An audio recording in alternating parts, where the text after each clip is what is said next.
Losers bracket final. Here we go. Best of 5 in the playoffs. Guys, this is going to be wild. We got the Munchies against the KD Agents, who are currently making an insane run through the lower bracket. It's actually awesome. I made a bit of a mistake too. I was looking at the lineup for the Munchies and I thought, oh, my friend Stab Stab Kill is back. Fantastic name, obviously. Also because, well, he plays a lot of Valera. So the name is true to the ambition. And then I checked his account a little bit because I wanted to see how many Valera games has he played again. And Valera, 1,500 Valera games, nice. And then Mila started talking in the lobby and I was like, oh, I'm going to check that account too. So Mila has on this account a total of 32,000 games. And the reason that Chromie gets banned right now is because 8,000 of those games are on Chromie. Just saying. Absolute insane numbers. Absolute crazy numbers. Insanity. Li Ming for Stab Stab Kill. That is his second. Actually, no. I believe that's the third most played hero. I think Diva was the second highest. I'm not quite sure. Either Li Ming's number 2 or number 3. But yes, so we are obviously in the amateur scene. Now we are really getting into the last 3 teams that we have here. The KD Agents go up against the Munchies, and then in the grand final, we have the Fighters waiting. So these are the top 3 teams that we have between Division 2 and Division 5, and they've been showing fantastic games, big entertainment here throughout the tournament, lots and lots of fun. I mean, honestly, I had a blast so far. Absolutely did. Keep in mind, again, guys, if you want to support efforts like this, you can support the channel, the efforts on the channel and the stream on the Patreon. The link is also in the description if you want to check it out there. I put the prize money up for this tournament myself. You have, of course, other events like also the Murky Cup that we just recently had beforehand, also casting other things like the Anniversary Cup. So if you want to support the efforts to keep the Heroes of the Storm esports scene alive after Blizzard abandoned everything, you can do it there. It's the best support because it's a little bit more plannable and reliable. So again, check it out if you haven't yet. Would absolutely appreciate it. And a big shout out to all of the supporters that are already doing that over on Patreon. So thanks a lot, guys. And yeah, appreciate it a lot. But with the games that we're getting here, we had fantastic matches. And I'm very, very curious what we're now getting also in regards to drafts. I think at some point we have a good chance that Valera is going to make an appearance if she doesn't get banned. Now we get Uther and Greymane again over on the red team side, who, by the way, went for map pick. And if I remember correctly, the last time that they played here, they also went Greymane Uther. So they really like the lineup that they're currently running. It's very similar to what they played in the previous best of 5. Huh? Jojo, she's the one that gets banned here. I guess that's a Brightwing pick potent. No, we got Stukov already. So there's Cassia. They need more damage. And, well, with that, we're headed for the first map in the best of 5. This should be good. Battlefield of Eternity as the KD Agents clash with the Munchies.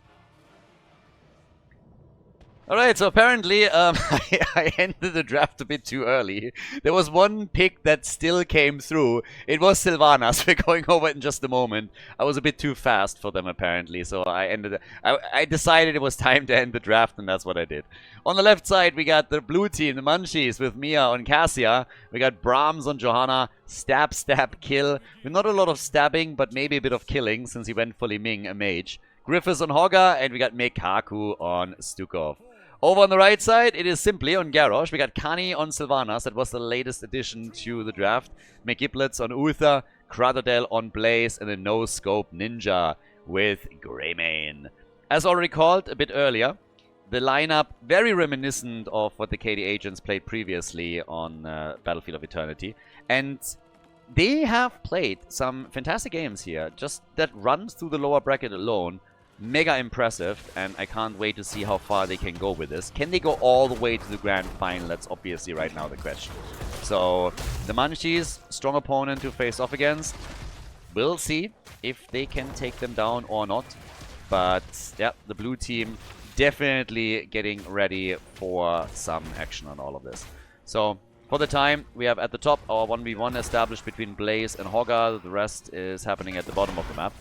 But Greymane is saying hello here. Jet propulsion. Nice. Good damage. Some body blocking. And Hogga gets wrecked. Yep, that's where he wanted to go. Right to the fountain. But he tried to get there alive and not dead. Ragdoll physics as is. So, great rotation. Instantly making a play also for the top camp, whereas the blue team decides that they have the numbers advantage at the bottom of the map and can therefore go for the mercenary camp at the bottom of the map. Even trade, not a problem. But it is a bit of a problem for Hogger topside, because right now we have Greymane here, plus the camp. So if he can in Worgen form attack this a bit more aggressively, that would be neat. But here comes Liming. Okay, so they're returning, or they're routing a couple of their heroes towards the top to deal with the situation at hand. Good for them. More damage already done down at the bottom of the map now with Sylvanas, who simply stops the camp in his tracks. For Hogger, we have on level 1 the Journeyman cooking. He comes in on this. Greymane is rotating back up, by the way. Well, our first objective is going to get announced in a couple of seconds. But it seems like they were hoping to get another kill. I don't think they can get the kill, but they should at least be able to get him a bit low. And yep, that's exactly the case. So they force him to pop the fountain. But the red team apparently is saying, guys, if you can rotate topside, we can do that too. So they come in here. The jet propulsion misses again. And therefore, it's a kill against Greymane. Nice. The Munchies punishing them for that play. If the jet propulsion connects here, I think he has a good chance of escaping.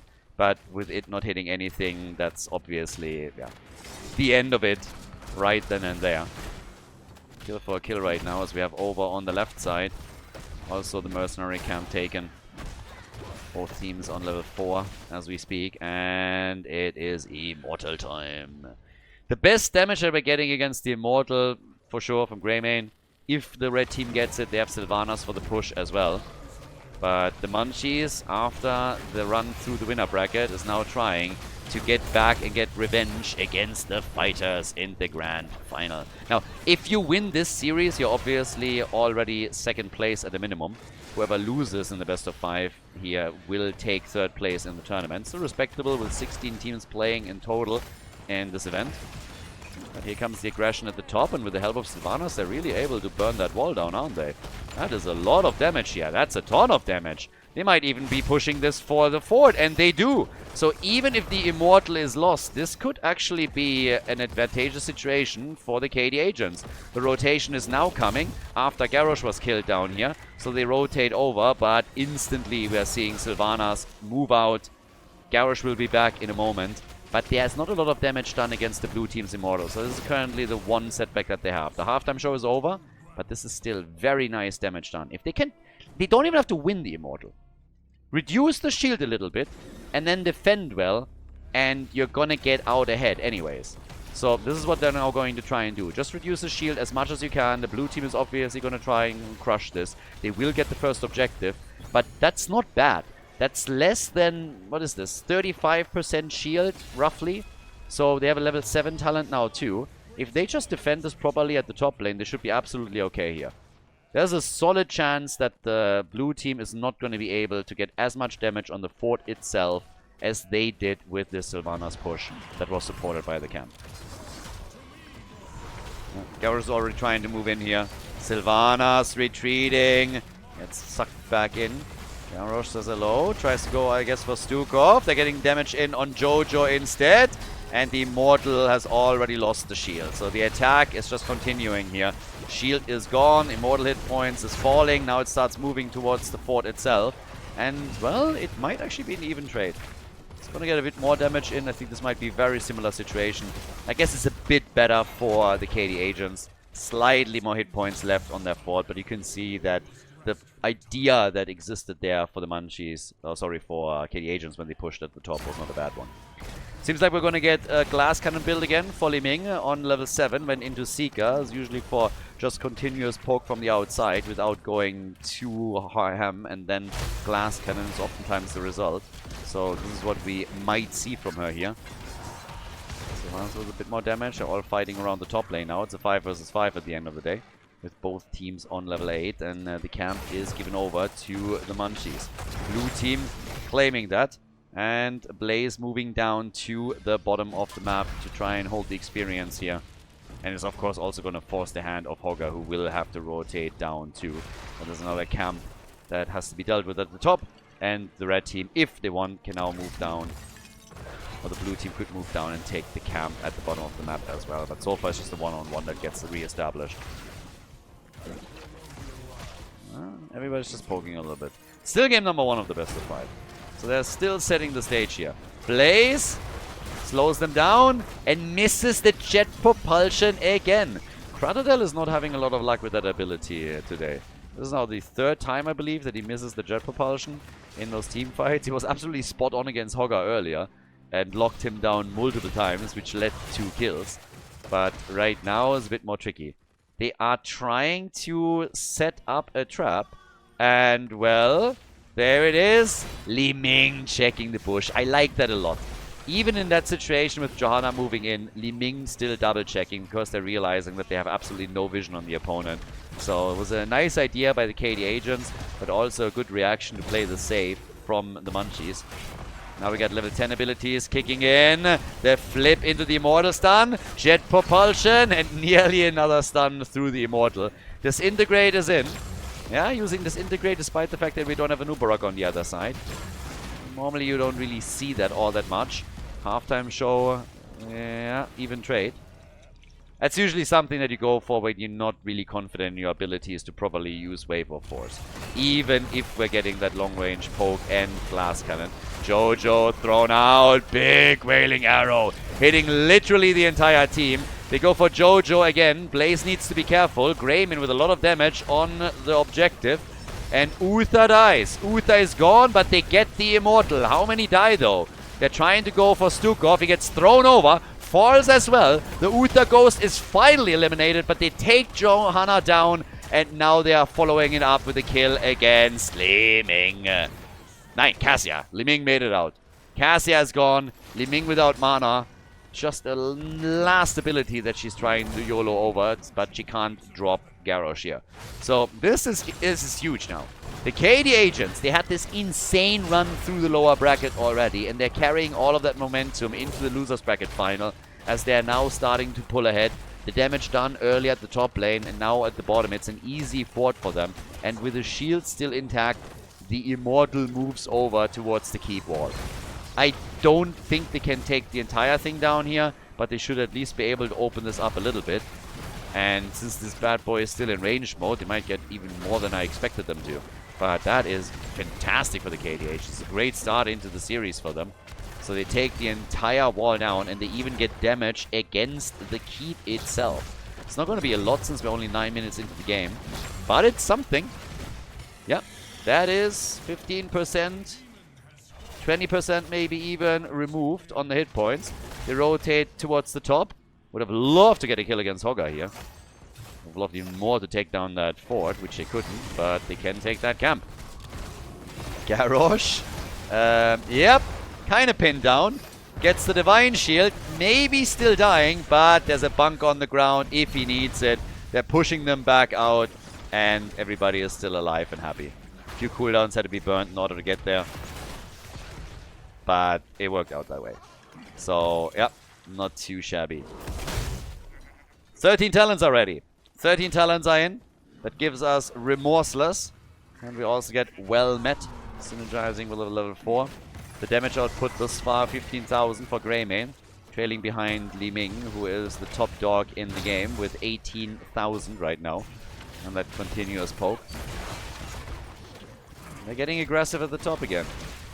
Taking that fort out would of course be amazing. I mean, imagine dropping this one too and removing that fountain before you're getting into the next big fight here. So the 13 talents are of course going to drop in just a second for the blue team. I mean, at the end of the day, just in time to get them where they need to be with the next Immortal that's coming in. So right now we got down at the bottom of the map, or on the right side, we got the camp taken. On the left side, we've seen the same thing already happen as they went straight for the Shaman camp. Glass Cannon, as expected, has now been claimed. So that one's in play. And, well, they are off to a pretty decent start here. So, yeah, they are starting to drop the Immortal a little bit. Greymane is doing the same at the top, though. And he's doing fairly well. Li Ming with Disintegrate, and Glass Cannon is trying to burn this down a bit faster. But as they're getting continuously stopped by the heroes on the red team side, it gets a bit tricky. The halftime show is still won by the blue team. They are starting to lose ground at the top though. This is dangerous for the top side fort. This might actually fall. But they're battling it around with the objective. And more damage is being done here. They're actually doing really well. But there could be a kill now. Uther's a bit in trouble. Has a Divine Shield that he could still use if he needs to. Bunker also used. Topside fort is under siege, as already mentioned. And the red team can fall towards the fountain and take it there.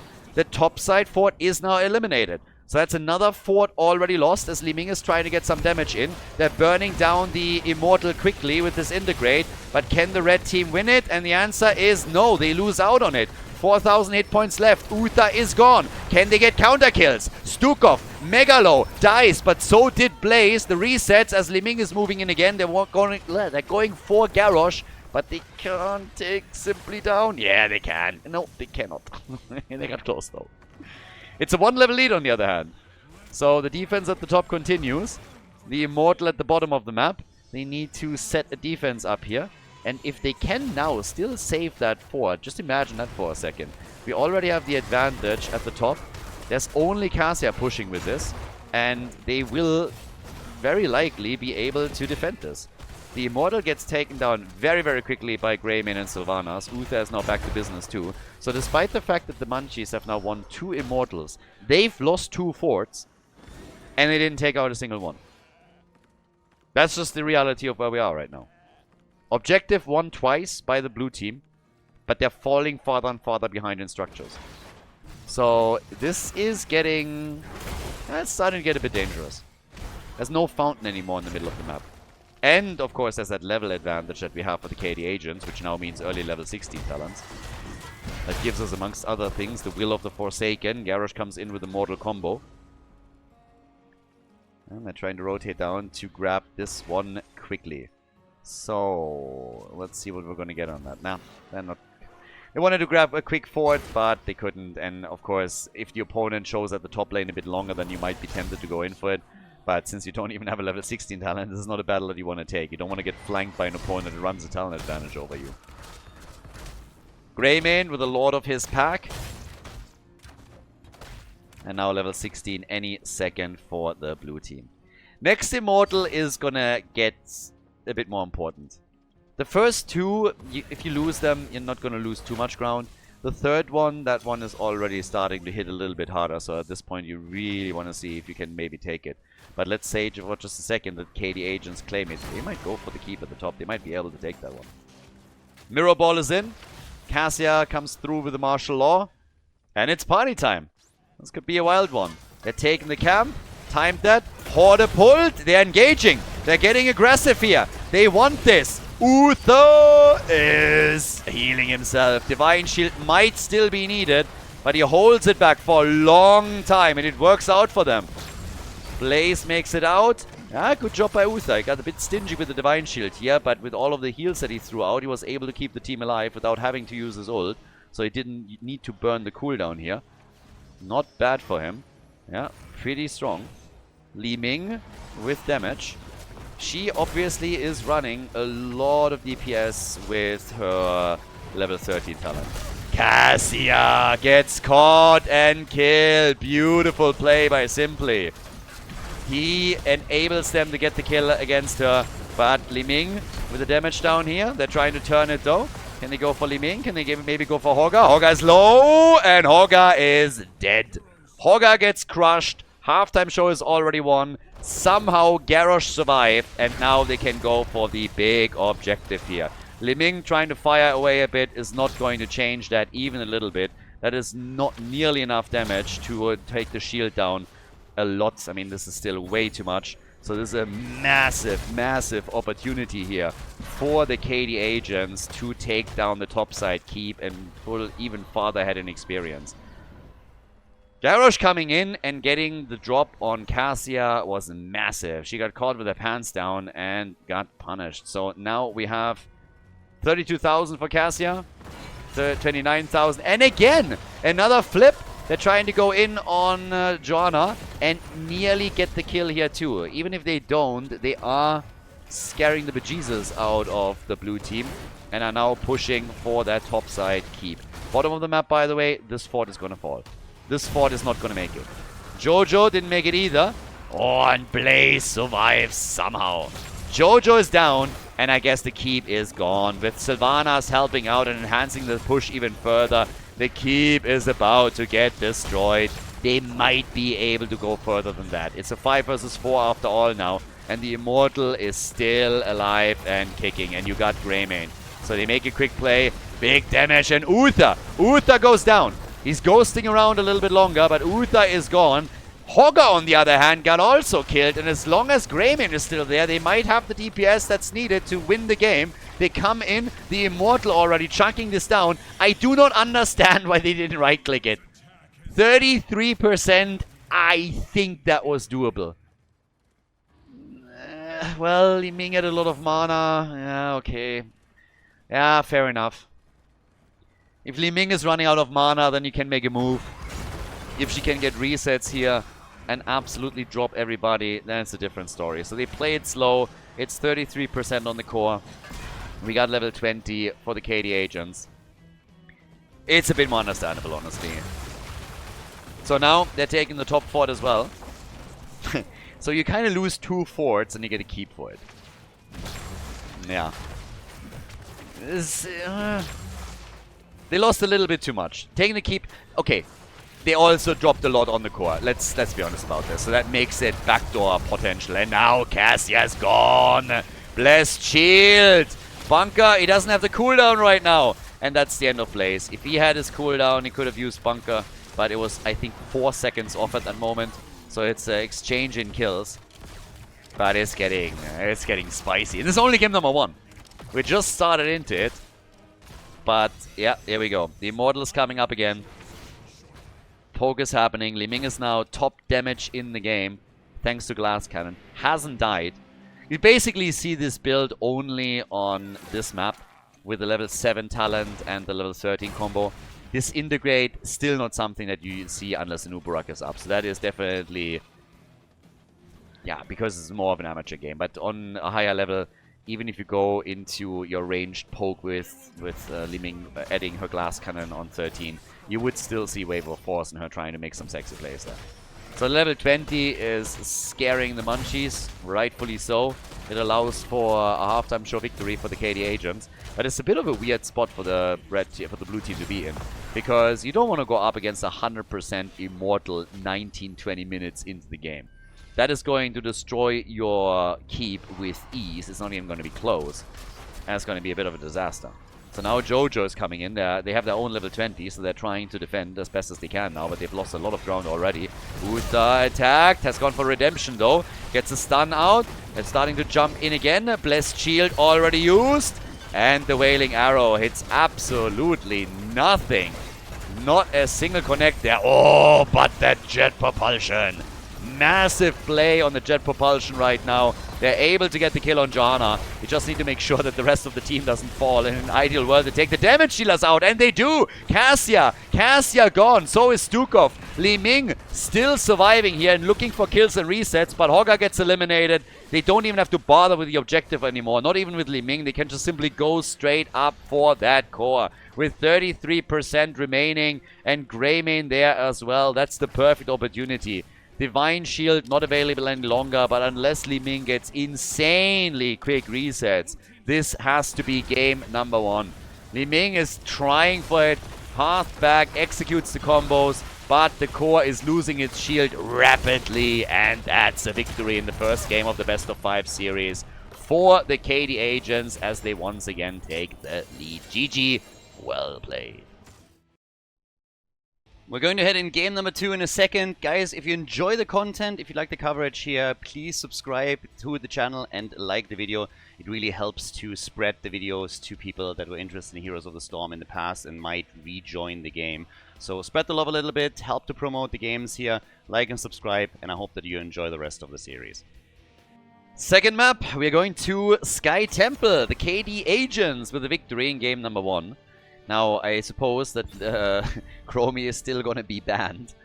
after what I talked about in the draft of game number 1 with all of those games played. I have my eye a little bit on Valera still because Stab Kill would love to play her. You already know that. And well, there's the Valera ban right there. So I suppose they're banning Valera and Chromie. Unless, of course, they are picking Chromie for themselves, which they can't because first pick goes to the blue team. But a bit of a setback. The interesting part, by the way, is that both of these teams were sent into the losers bracket by the team waiting in the grand final, by the fighters. And for the KD agents, it was a traumatic experience because they were in the lead with a 2-0 and then still lost the series. So whatever happens, whichever team wins, we're going to get a rematch in the grand final and it's going to be fun. Chromie is up. They go for a Dehaka pick on Sky Temples. They're not even prioritizing Chromie here for Mila. Again, 8,000 8,000 games played on Chromie alone. So now a chance for the KD agents to actually pick Chromie away. If you take Chromie now, if you think you have a draft where Chromie gets utilized and it works for you here, then just pick her now and remove her as a tool. Because heroes can only be played once in the tournament format, meaning the 10 on the previous map are gone. But there would be an opportunity then. Now they're not going for it, they're picking ETC and they pick Falstad, which still allows the Munchies to lock her in if they think they would benefit from that. It's kind of funny to me still that we have the bans changing up that much. So now Valera gets banned, targeting Stab Kill, and then you also ban another melee assassin with Zeratul. Here comes the Chromie pick. Alright, let's go. With 8,000 games played, I expect big things here. We get Rhaegar. Yeah, and with ETC and Falstad, I mean, you got Gust also for the boss fights, obviously. So that's another one. ETC, Mosh Pit. Could always aim for Stage Dive if you feel you need more control over the macro game. But with Falstad, you already have a global. You of course need to mirror Dehaka a little bit, but still. Anubara gets banned. A little bit worried about the engage, apparently, with him diving in, stunning the target out, Dehaka following up, and then Chromie just simply getting the damage connected. But I would assume that if you have somebody that plays Chromie as much, then the team is coordinating well around Chromie. I suppose this is not going to be a problem no matter what they pick here. I guess Chromie is a pretty frequent pick whenever they get the hero through the draft. For the KD agents, with the lead in this series now, they would of course love to get a little bit farther ahead on this. They really have a run today. Anduin and Muradin. So we again have the combo of Air, Muradin, and Budget Gimli.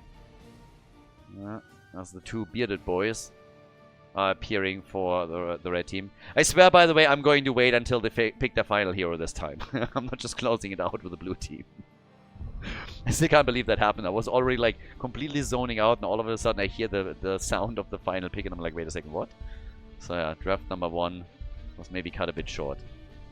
Anyways, for the blue team, Maiev and Tyrael. Okay, so the triple front line. That is a spicy one too. Tyrael, Maiev for the tethers, Dehaka Tong, Rhaegar with a bit of control around the totem. Yeah, that's a very aggressive play, and that could do well for them here. But final pick for the red team as we are headed for our second map in the best of 5 series here, the loser bracket final of the Underdog Cup. We get more damage in form of Hanzo. So that rounds out the draft, and with that we're headed straight for Sky Temple. The Munchies, they finally get their Chromie pick, and we have them on the left in blue now, with Mekaku playing Rhaegar, Mia with Chromie heading into once again the first time here as a level 1 choice. Brahms playing Tyrael. We got Stab Kill with Maiev. I guess that figures. She can definitely stab and kill. Griff is on Dehaka, and then over on the right side, the KD agents, after their lead in this best of 5 series got established. With Kratodel on ETC, we got McGiblets on Anduin. The no-scope Ninja finds himself on Falstad this time. We got Simply on Muradin, and last but not least, Kani with Hanzo for game number 2. On level 1, the Ardent Restoration for Tyrael. It seems like the teams are ready for some fighting over the watchtower. But the red team lets it slide, moves away. There's a little bit too much tongue play from Dehaka in, a little bit too many tethers as well. So yeah, giving this up for now. and not really moving in. But at the top we now have ETC going up against the Haka. It's a little bit of action with Muradin.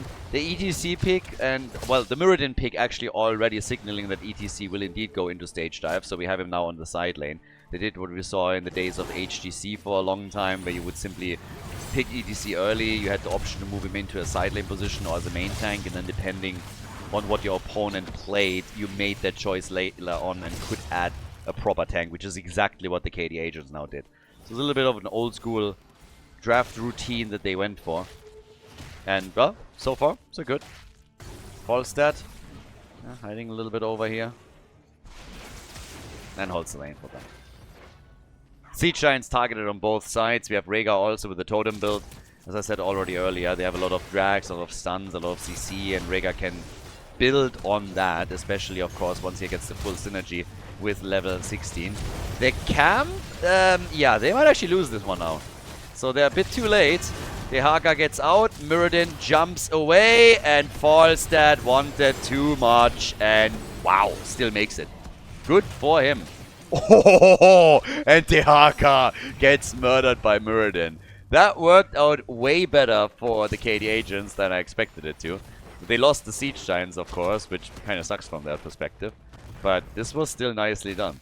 Getting the kill on the Haka, saving Falstad, not too bad. So they punish the blue team for stealing the camp. But yeah, Stormbolt kill. Honestly, you don't see that all that often, that Muradin is able to properly kill somebody with the Stormbolt itself. And not with the follow-up damage from either him or someone else. 8 stacks for Chromie, 6 for Tyrael. We got ETC with the Crowd Surfer here. And as level 4 talents are getting ready, this is also where the objective is going to get announced. And it's time for the temples. Both teams, by the way, with the mercenary camp. But as you can already see, they can time this so that the defense is just connecting here. But they're a little bit too late with that, aren't they? Yeah, Hanzo is still taking it. So that didn't work out the way that they were probably intending it to. So the wall indeed gets attacked. The temples are about to open up. Falstad and the Haka, the globe, is at the bottom of the map now. CTC is trying to isolate Maiev a little bit. Doesn't quite work out for them. But the shots will be fired in just a second. Rhaegar is already on the top lane and is helping them out there. So shots are getting fired. In the middle, nobody has made a move yet. Muradin is the first one to move in on that, as the Haka finds himself at the bot lane to get some extra experience into the hands of the blue team. Now they're pushing it out a bit further. Try and force them back. Rhaegar attacked and is able to retreat a bit, but jumps in for another bite on ETC. Not following up on this yet, but this camp also needs, of course, to be dealt with. So that's a bit of a problem. Now with that, we're also looking at simply getting the shots in the mid lane still connected. He has not been contested at all, so the Haka hasn't made a play here. It's just the Haka and Falstad rotating between the mid and the bot lane, so making their moves there. Shots finally completely exhausted at the top, and that has essentially destroyed the fort. They can pick this up whenever they want to. Less damage done on the left side. The initial structural damage against the wall certainly helped the blue team. But now here comes the attack. Muradin comes in. Stormbolts, has to be careful. Drops in HP a little bit. ETC could still slide. I think he has the cooldown back by now. But not really a chance for him here. Well, and as I say, they're going for Maiev. And they nearly get that kill. But ETC gets murdered. Chromie is able to take him down. So now we have Purge Evil, we got the Bronze Talons, and that definitely helped in that last attack, in that last fight, as Chromie picks up the Temporal Loop. Down at the bottom of the map, Falstad, also still strong, of course, on the lane push. But with the first fort destroyed, this essentially just means that the blue team has now taken a significant advantage when it comes to the objective on Sky Temple, and this is always big here. So once that you're taking the lead in structures and you're able to take some of those out maybe without even using the objective, even trades on the temples are always going to be in your favor and will eventually win you the game. So for now, things are looking pretty okay. They have a bit of a lead in experience too. Half a level roughly. And yeah, with that, that's the attack against the wall right now. Get more damage in. Yeah, work that as best as you can. and try and take another wall down so that you don't have to use the temple that is spawning at the bottom of the map. Which you can definitely fight for. I mean, they have the half-level lead, so they will get the early level 10, and they should have at least the initial shots that they can get here. Then it comes also a question of what exactly Tyrael, for example, claims. I mean, from the looks of it, we're going to get the Judgment engaged from him, and then Chromie potential follow-up. Even more CC and a long-ranged engage. Looking for their rogue abilities and the experience to grab that in the middle. ETC against the Haka at the top. Definitely stage dive from ETC. There's Judgment expected, Ancestral, and yeah, no surprises here. Disc from Maiev, and they get the initial shots fired at the bottom of the map too. Obviously the window is small and the KD agents now have their own level 10 abilities. Stage dive is ready. No surprises on their side either. Exactly the picks that you would have expected. Falstad and ETC, I mean, they're holding both of the lanes right now, making it a bit more annoying for the Haka to try and control this, so they have 2 globals that they can utilize if they want. More of the shots already going over to the Munchies as they're taking this. There's the arrow, does not connect with Rhaegar though. Gets the Ancestral on Chromie, but Falstad comes in, they get the Gust, and that's a kill. Anduin dies, but so did Chromie. Here comes the Tong. They try for Hanzo. Maiev falls, but Hanzo is also eliminated. 3 kills to 3. Another slide, potentially a stun. Rhaegar's trying to make it out as ETC gets dragged into the tower range for just a moment. They're attempting to go for Tyrael, who's still totally fine here. And it's just a disengage. Rhaegar is getting a few more shots fired from the looks of it. And that's all that matters at the end of the day. They're trading 2 kills against 2.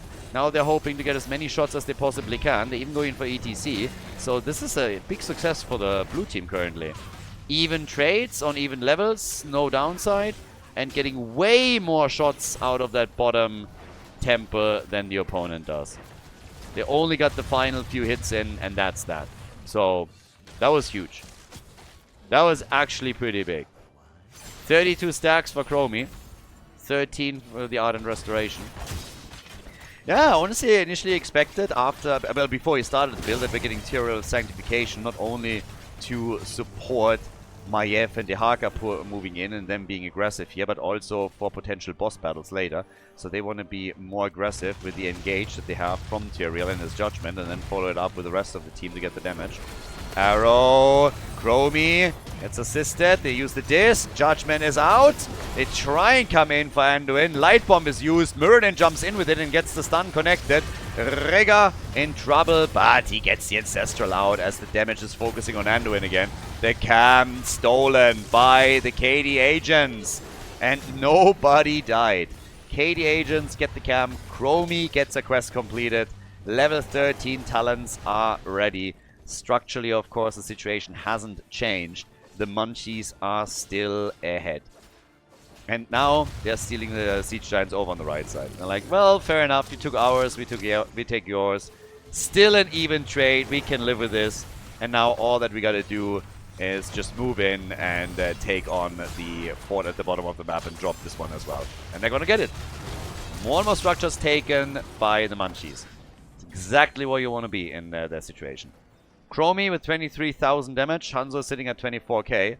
Falstad is defending at the top as we have ETC going for the camp. Level 13 talents are by now available for both of the teams. And then comes the attack in the middle. The Haka already rushing out. I think it's very, very smooth. It's a double temple that activates next. And again, trades are not working anymore for the KD agents. You can make that play a few times. You don't have to contest every single temple. But in the long run, you can't just trade. You will have to make a few more aggressive plays, either around the boss, around team fights. It doesn't really matter too much. But with the shots now being fired down here at the bottom of the map, it's targeting the fort in the middle very quickly, and this fort will be destroyed. So that removes the final fort on the red team side. Whereas for the blue team, we still have a lot of structure standing. They're just soaking up the shots here. So their keeps will not be damaged anytime soon. They need to keep an eye on the boss, though. Oh, the Haka gets actually stunned. Okay, and does his burrow still in and is able to move out. few more shots at the bottom of the map. The wall here is even still intact, but as predicted, the fort in the middle has been destroyed. A few more shots were fired after that happened. It's still very even in experience, in kills, but structurally it is an advantage for the Munchies now. Question is just simply, can they play that card? But it puts pressure on the KD agents. Puts a bit pressure on them. We have on the damage side, yeah, Hanzo and Chromie fighting for top damage in the game. Next objective is going to be a single temple at the top, and this is where it gets interesting.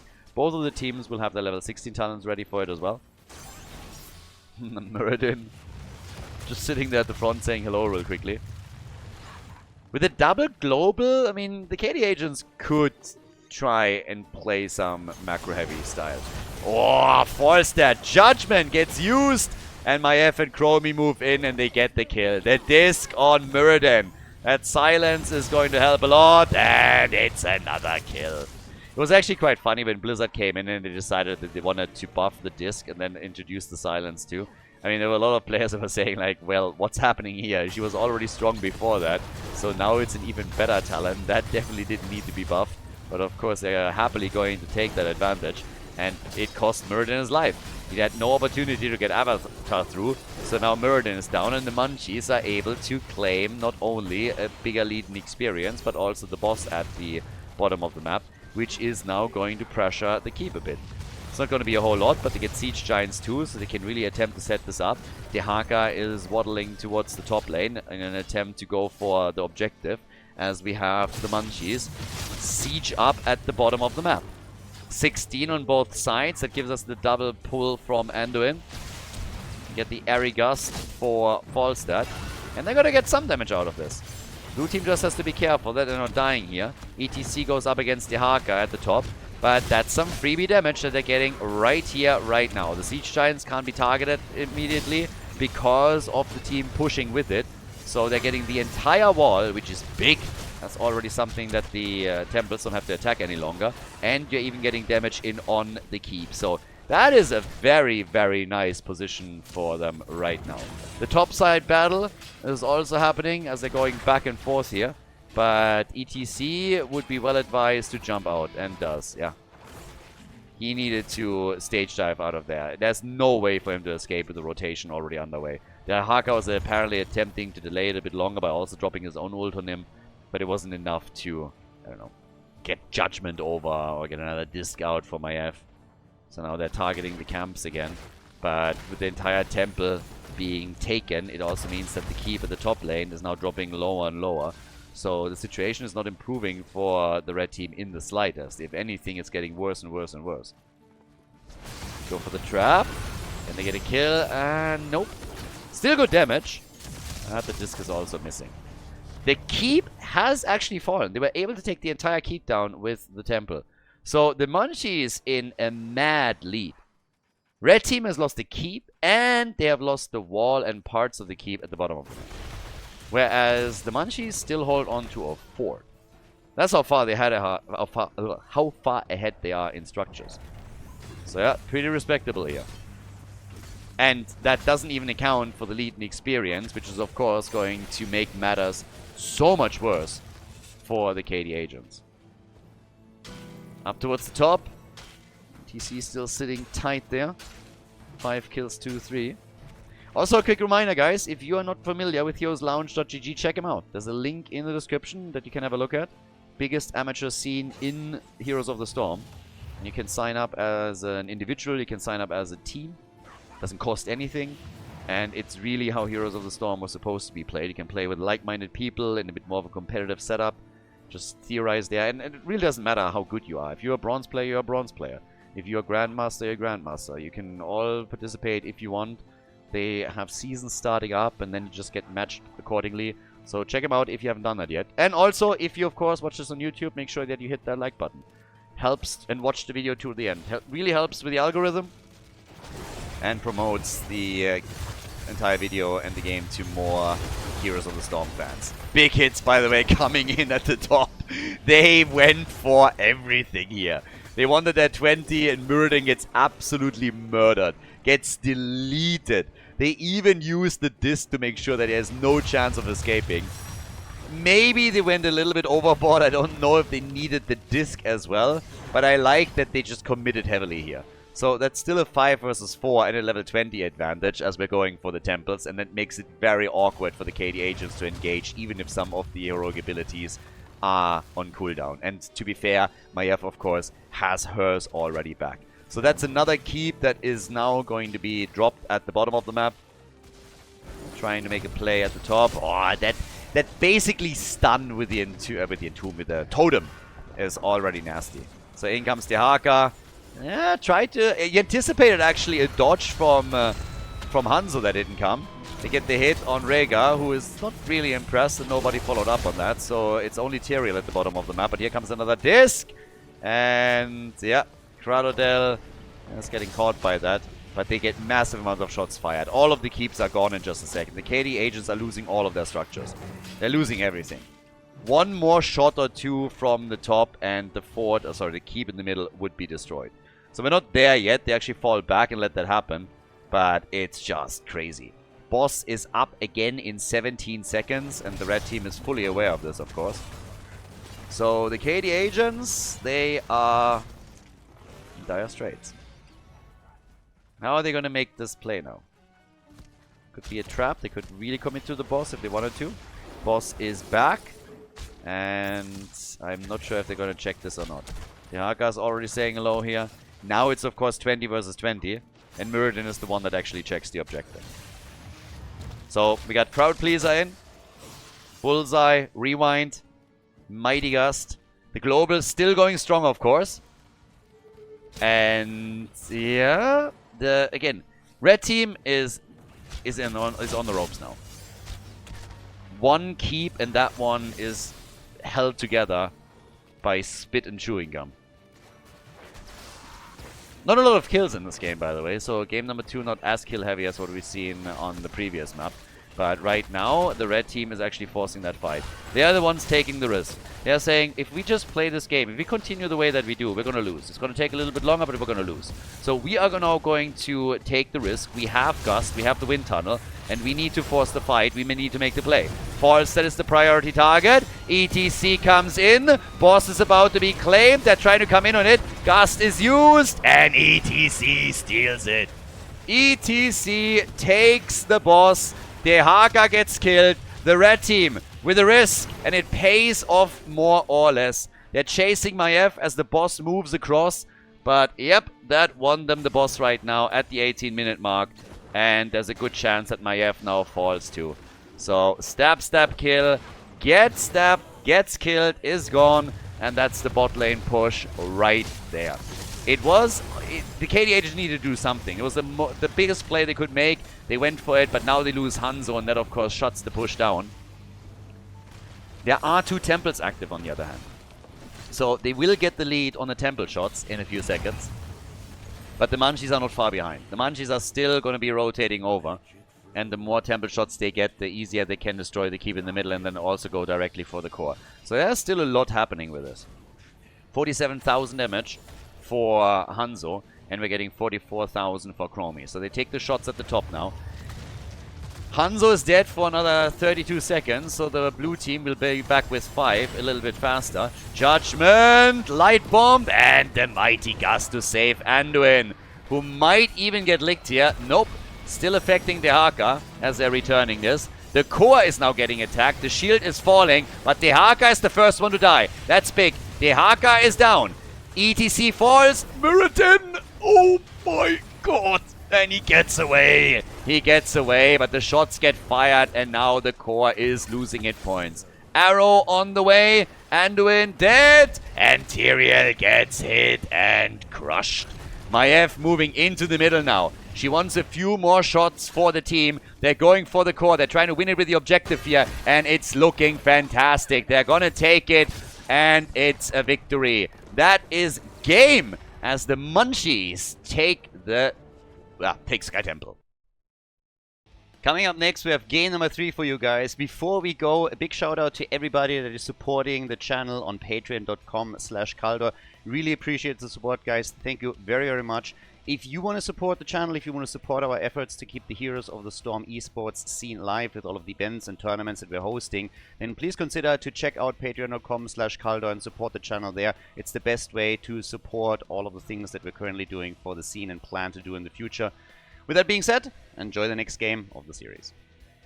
Brexit holdout! We are going to the third map now with a tie in the series. The loser bracket final continues, our best of 5 between the Munchies and the KD Agents. And it's the map choice of the blue team. Valera gets banned again, so Stab Stab Kill is still hoping to play Valera at some point. But so far doesn't get the chance here. With 2 maps played, 20 heroes are unavailable because they've been played previously. And one of the teams is going to take the lead now. The Munchies played a very, very strong game on Sky Temple, so kudos to them. That was well executed, and they actually won it with the objective, which funnily enough you don't see as much on Sky Temple as you would think. Most of the time it's either a push with a boss or a team just going straight for the core, maybe while holding on to a temple too. But what we saw in this case was them just controlling the objective, getting control of both of them, and dropping the opponent's core. So nicely done, well played. KD Agents, struggling with that slightly. And now that we have Vala banned out too, we get the ban on Sergeant Hammer. Wave clear is obviously also going to reign as a bit supreme here. I mean, you are going to try and get wave clear added so that when the Zerg waves come, you can take them down quickly. Could get high mobility heroes, of course, rotating between the lanes. But yeah, for the top lane, when it goes on to the one-on-one, maybe even another Rexa pick, as we've now already seen a few times. For now, Genji to start things off. Yeah, there were a lot of days where we saw mainly heroes picked like Genji, Murden, Karazim, and Urel, just so you can traverse the terrain quickly. Some of those that I just pointed out have, of course, already been played. But with Urel, you can still do that, and it already establishes your side lane at the top. You want to traditionally have a pretty strong 4-man, though. Alright, variant for the bot lane. So, down at the bottom of the map in the 4-man, they will be looking for kills with a quick taunt. It's also going to make the choice of a support interesting. With Varian, you could of course also play Tyrande if you really wanted to. Get the Hunter's Mark in, get the follow-up stun. And as mages, I mean, we still have plenty available here. If you really want to have that massive burst, and Jaina is also an option. Alexstrasza and Mephisto. Okay, so damage is locked in. Haven't decided on the front line and the side lane yet. But the damage is secured. Every time... We have so many Stitches plays right now where he goes into his Globe quest on level 1. I would love to see that more with Alexstrasza. If you're already willing to play Alexstrasza and you're looking at this and you're just saying, let's go. But now they ban it. Like, why do you ban it? Like, where's the fun? Come on. What is this? Don't ban Stitches. We made that a bounty in the Murky Cup, and now all of a sudden people are actually shutting it down. It's just wild. Don't do that. Allow Stitches to embrace it. Embrace those globes and go strong. But yep, they go for the ban. Maybe it was also something that the agents were trying to provoke here. Gul'dan, one thing that gets eliminated quickly. Simply because, yeah, massive wave clear. They were assuming that the Munchies are going to go for it. And you have, of course, Horrify. So if you come in with the taunt, and then you have the perfect opportunity to drop the Horrify. Makes things easy.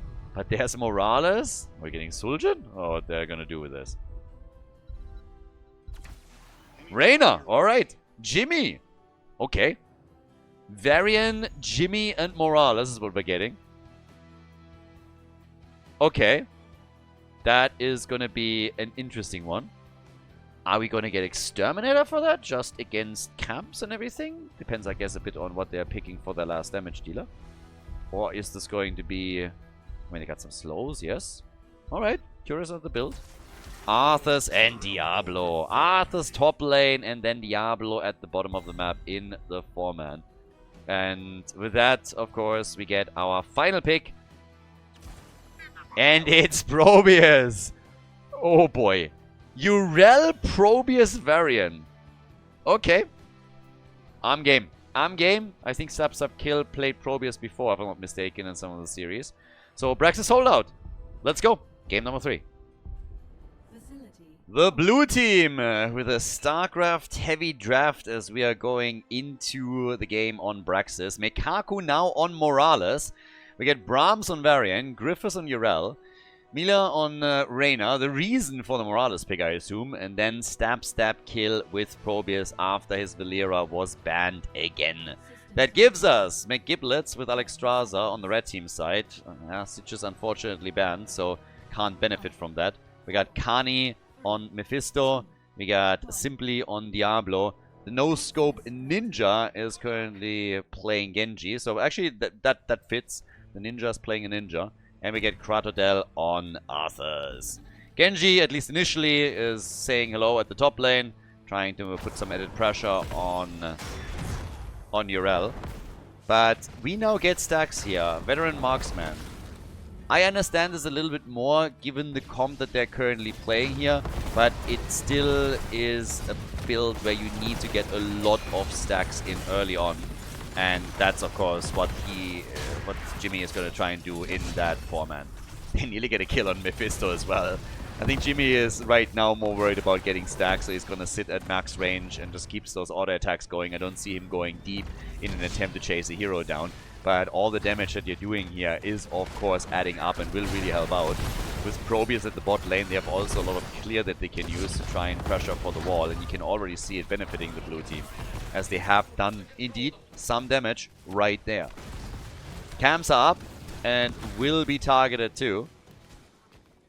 We keep our eye also on Jimmy. So they are trying to get some camps for the top lane. Rest of the team already moved a bit away here. Red team not doing a whole lot of stuff, but this is a kill. Urel, nice dodge, but still she won't be able to escape, and that is first blood in the game. And to make matters worse, they're actually coming in for the kill on Mekaku. Yeah, that's the camp stolen, that's Morales gone, and that's 2 kills to 0 overall. So that is pretty darn awesome for the KD agents. They have double control on the beacon, they have a camp that is pushing for the top. It's fantastic. That is great for them. Oh, they're gonna love that. Really nice invade and aggression that we get from the KD agents. So yeah, some good stuff. They got 42% on this already, and I do not see them retaking it anytime soon. Urel is trying for a second, but there's now also Arthur, so even with Probius coming in, it's not going to be easy. It's 78% as we're talking about it, and an early little foretell gives them a bit of a power spike too. They need to hold this for a few more seconds. Are you joking? Arthurs, you griefer! He could have stayed there. They're at 98%. He could have held it for 1 more second, and he's just like, oh, I don't know how time works. I mean, he wouldn't even have died. Even if he died, who cares? Totally worth it. So now instead it's the battle at the bottom that is starting up. But yeah, that's a little bit of a meme. Arthurs with a straight up grief at the top lane. Totally happy to call that out. Kratodel, you are so much better than this. I think. But there it is. They got the full Zerg wave, so they have it a bit later. And this is going to hurt. Fight is already oh well, if Diablo dies this early, they might be having a much easier time defending it. Yeah, he gets killed. It would be nice if he could just get kicked out there. That's definitely a thing. So they're defending at the top with nobody really pressuring too much. I mean, Varian, for example, he won't be able to do anything here. This is going to result in not as much damage as it could. They're defending at the bottom of the map against the blue team. I don't know if you can call that a Zerg wave. It's a bit of a pity wave, if anything. But, yeah. That is less damage than I thought they would be able to do. You got 100% wave against basically nothing, and you took down the wall. Nice.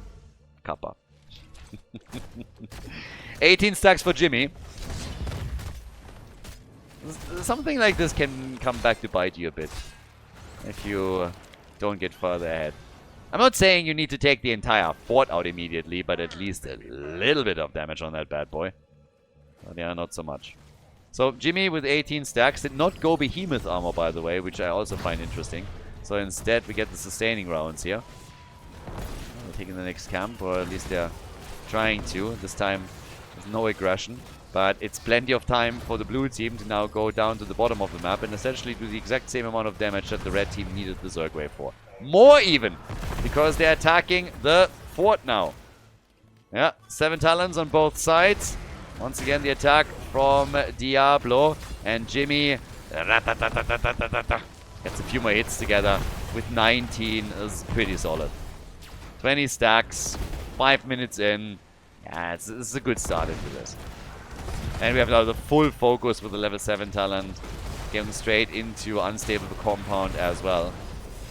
But yeah, Jimmy, if this continues with that 4 versus 4 battle at the bottom of the map, you should get some serious numbers in as the game continues. And this might be one of those rare games where this is actually starting to pay off for them. But up at the top, we still have the 2v1, where Urel is holding off against Arthas and Genji for now. Who can, of course, rotate very quickly down to the bottom of the map and will have to eventually. But the blue team, yeah, still pushing here. More and more stacks coming in as Jimmy is now sitting at 24. Should have decent damage too. I'm thinking about it. Yeah, he's at 18,000. Easy top damage for him. 18,000 damage for Jimmy. Solid, sustainable damage output the entire time here. And just keeps that going. Whenever we have the taunts coming in from Varian, there are also obviously opportunities to stack this further.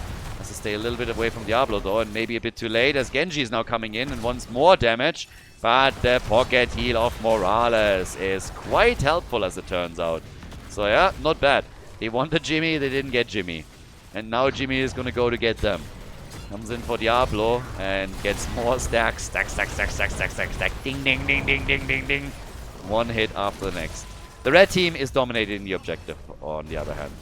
So, yeah, on the previous battle, we had the objective taken with 100-0, and this might just be the same story once more. Arthas is still maintaining control at the top. Down here, the red team is taking full control of this as well. This is a second Zerg wave with 100% to 0, aka 18, because it's like the pity wave that you get. The 18%. Jimmy with 34 stacks now. Yeah, that is pretty solid. We have Arthas obviously also stacking his own level 1 talent. I mean, he's continuing with the trade build here. But this is going to do more damage at the bottom of the map now as the KD agents keep pushing. And it will also result in a bit more of an experience pickup that could give them level 10. So this is likely going to be the end of the bottom fort if the heroic abilities are kicking in. They have to hope for Jimmy to scale into the late game. That's essentially what we're watching here. Because the early game before level 10 is not going all that great for them. Durance of Hate does not connect. And we have Alex Straza on level 10 with the Life Binder, and then Arthas with Syndragosa. So essentially we got double dragon over here. Captain Hitsugaya would be proud. Lots of Dragons United. And yeah, there's a 10 on the other side. So that gives us the Stim Drone, I guess. Yep, Stim Drone is in. Let's see how Jimmy is going to deal with this. Jimmy himself went for Raynor's Raiders.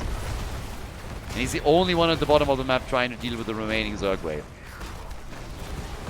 As at the top, Syndragosa's in and Morales is in trouble. Mokus for Morales. Mokus, Mokus, Mokus. That's exactly what they did. The primary target, and they get it. The taunt on Genji as they're trying to turn around. Durance of Hate connects! And there's the follow-up kill. They get Urel, and they destroy Varian too. This is the KD agents with massive momentum. 6 kills to 1. The top side fort is going to be destroyed now. That's both of the forts gone. Both of them. So, yeah, that is looking really, really good. Top damage has by now been taken by Probius. But, yeah, the Munchies, they find themselves in some trouble here in game number 3. Boss, easy claim for the red team. Nobody can really stop them here or do anything to shut that down. They're a bit too late. Or are they? Yes, they are. Barely, but they are. That was actually closer than I thought. Might have had a chance here. Ruins of Hate gets used again. Alex Straza with the Dragon Queen. To be fair, fighting into the Dragon Queen would have been a bit of a disaster anyways. But now we have the top lane push and there's already a mercenary camp and the boss is now coming through too. So good chance to take that wall out, maybe some damage on the keep. Jimmy, the only good news for him is that the opponents are coming to you. So you can get some extra auto attacks in and stack that level 1. But only if you're alive. Morales doing the best she can to keep Jimmy in play. But that got close there. And, well, the next problem is that level 30 talent. Syndragosa, the value! And they get the kill. Probius is gone. They take Probius out first. The keep is also getting slowly toasted. And talking about toasting things, here comes the barbecue play from Diablo, and that locks in a second kill for the red team. They get the keep, and they can even go for the core. They take Jimmy out. It's honestly a speed run. They're going through the munchies like hot butter through cheese as they drop 3 heroes. Probius comes back. The boss is on the core and still has a ton of hit points here. They're absolutely crushing this. Urel is dead. She came, she saw, she died. Benny, VD, BG. And this is game. The 2-1 lead for the KD agents. They're not screwing around here. They're going for the speedrun. GG. Well played.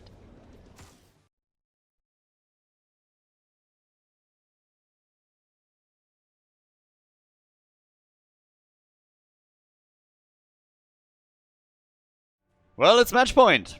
At this point, we have the KD agents on a mission. They are going for that massive run through the lower bracket, and they've been crushing it all day. So we'll see if they now can move on to the grand final, but they're certainly damn close. We have them in a 2-1 lead over the Munchies. This is game number 4 coming up, meaning that 30 heroes are banned out because they have been played already. And it's gonna get wild here. It's gonna get really wild. This is gonna be a fun one because the Munchies, they have obviously the skills to fight back and try and push this to game number 5. But the KD agents, they have been running with the momentum whenever they were able to grab it. They ban out Valera again. As I said before, you have with stab kill somebody whose main hero is Valera. Has more than 1,500 games played on Valera, so they keep banning her out. And it could still be a Diva pick. Stabs kill so far with mostly damage, but Diva is another hero that he played a lot. Li Ming too, that's one of the reasons why we saw Li Ming on Battlefield of Eternity. I mean, obviously it fits the map, fits the composition, but that's why that happened as well. It played a role there. Junkrat keeps being banned out. The same is true for Sergeant Hammer, and here comes the Cho'Gall ban. So once again, it seems like the KD agents just hate fun. They hate fun. They don't like it. It's not their thing. So, yep, over on the blue team side now. What do we get as our first pick on this one? Again, 30 heroes out.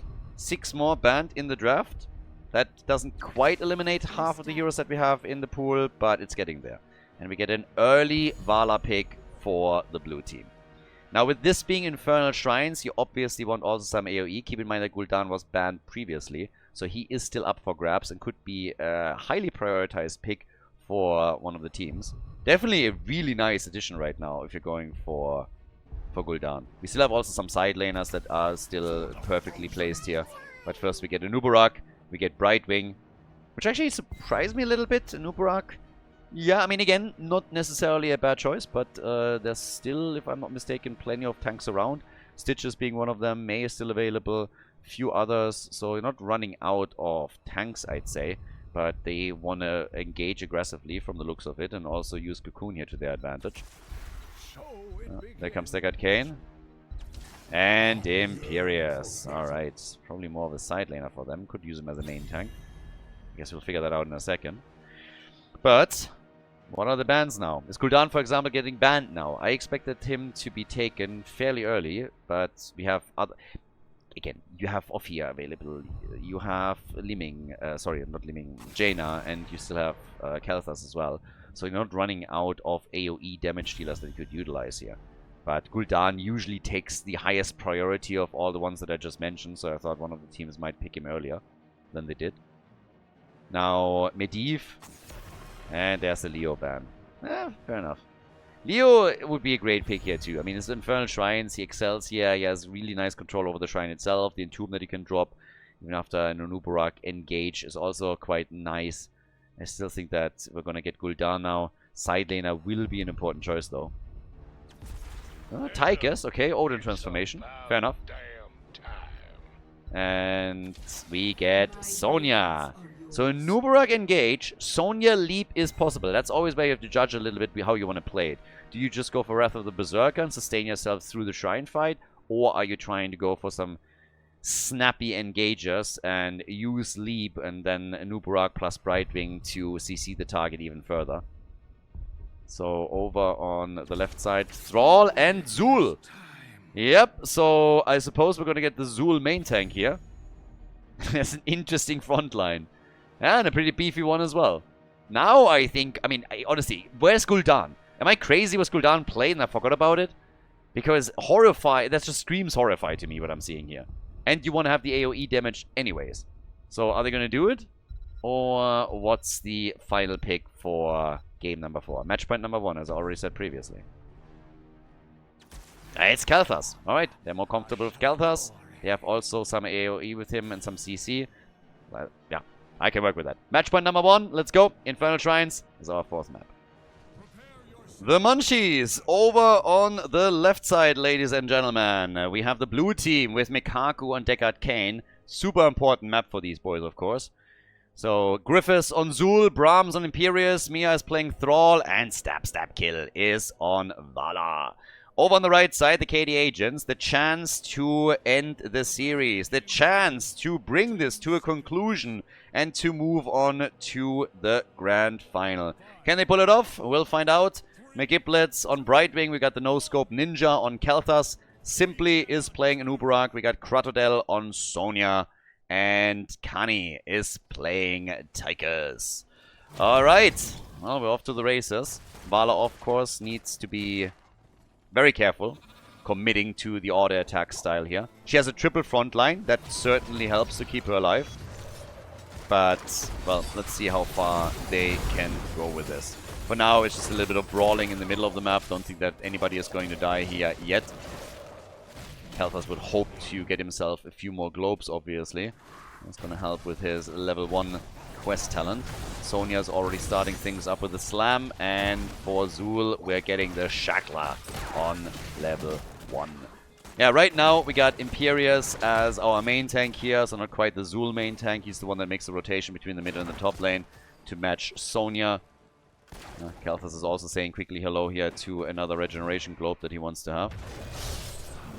Okay. Want to go for Zul. There's the first, the second stun. Brightwing comes in, another stun. Poli. Not perfectly synced up, but definitely good enough to get a grenade. And look at that dirty little kill stealer here. Not only does he ride a disgusting mount that gives him a yellow card immediately, but he also came in and then just the insta-last hit. That's a former Dota 2 player right there, if I've ever seen one. Comes in, everybody else does the work, and then he goes in, gets the grenade, gets all the gold and glory. Yeah. Despicable. Yeah. Good job by Kani. you don't want Zul to get away here. So, we got Sonya already at the top, starting to push us a bit. Obviously, massive amounts of pressure now on the blue team. Yeah, you don't... They came to the winner bracket final. They made a huge run there. And then you get dropped down into the lower bracket. Of course, you want your revenge against the opponent. You want to come back. But the big question is simply, can they somehow bring this now to a 5th game? Or is it all going to end here? If they lose, they're going to take 3rd place in the tournament. They want more. We'll see if they can get there. 3 stacks only, by the way, for Vala. Yeah, that is not really a whole lot. We are now 2.5 minutes into the game. I'm not saying there were a ton of fights where Vala could have gotten more, but that is still slowing the progress on this down pretty significantly. Now the upside is of course always that even if you don't get a lot of stacks on your level 1, as long as you don't die and lose your gambit stacks, aka your attack speed bonus, that level 16 talent is going to give you massive rewards. Just that synergy with level 1, with the gambit stacks, and your 16 is big. But she needs to also survive them. Can make up for some deaths by getting at least some stacks in, but so far there wasn't really a whole lot. Nice damage against Imperius. Yeah, those are these bursty moments where they're getting a lot and can already keep the opponent a bit low before anything then happens. And Deckard Cain is just throwing a couple of potions out. They're attempting to set up here. Brightwing is at the top, dealing with Zul, which is definitely not going to be easy. Now Zul is trying to take the camp out. But down at the bottom of the map, the stuns are coming in. Gravity Lapse, even more damage from Kel'Thas. 12 kills to 7 on the Shrine.